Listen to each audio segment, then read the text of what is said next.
mission of First Contact to provide education from headache specialists to all clinicians who taking care of patients with migraine and other headache disorders and help the best way to people living with migraine and other headache disorders.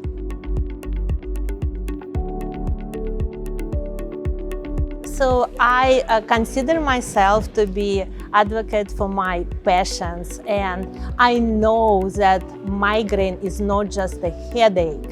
We don't want people who live with invisible disorder to be invisible.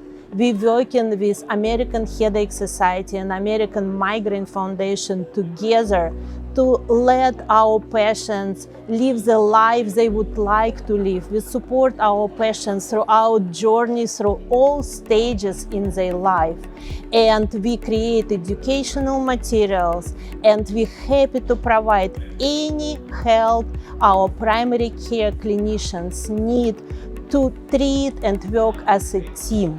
I think the thing that makes me most passionate about the mission of First Contact is probably the reason that most of us go into medicine. It's the patients that we serve, it's the struggles that they deal with, and the opportunity to make clinicians comfortable taking care of patients with migraine and other headache disorders.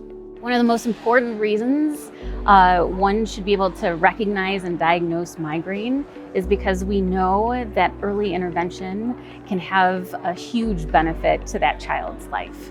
And so the more individuals that understand the diagnosis, the more people who can recognize the signs and symptoms of migraine, that leads to a more promising future for all these kids that have migraine.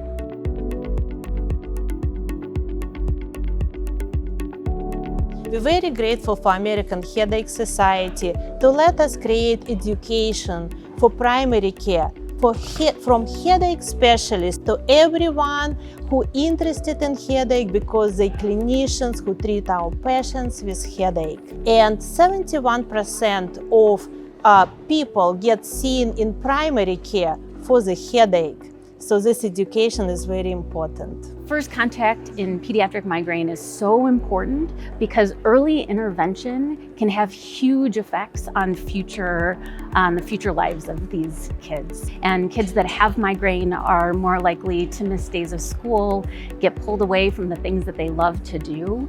And so putting these tools into the primary care physician's toolbox helps them with early recognition, early diagnoses, and early intervention, which can have a huge effect on lots of kids' lives.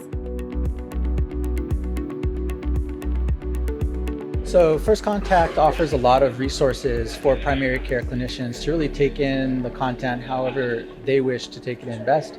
So our flagship offering is a series of grand rounds styles presentation, which we provide speakers for no charge, and you can request these on the website.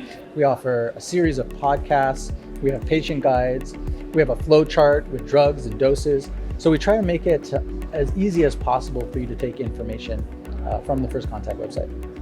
Thank you so much. I also wanted to mention that all our speakers are trained in material. So we have another training coming up in the beginning of next year. Looking forward to that.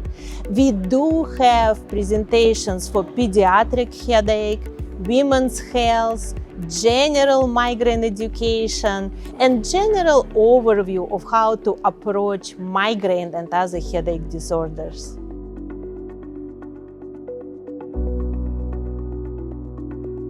Anyone who comes to see comes to hear the First Contact in Pediatric talk, I hope walks away feeling more confident in their ability to recognize migraine, and also feel more confident in their ability to make recommendations not only about medications, but also about lifestyle approaches that can help reduce the frequency or reduce the likelihood of having a migraine. The thing I think I'd like clinicians to take away most from the resources that we provide through First Contact is a comfort level, because we're providing information that is easy to take in, easy to use, patient guides that you can give directly to the patient, flow charts that you can look and pick your drug and dose, etc. and stemming from the comfort level, a joy that this is a patient population that's actually a pleasure to take care of. And I really see it as advocacy for our patients and profession in headache medicine. Because when we educate, we provide those tools for clinicians to help our patients with migraine and other headache disorders, hopefully much better. So that's advocacy for me.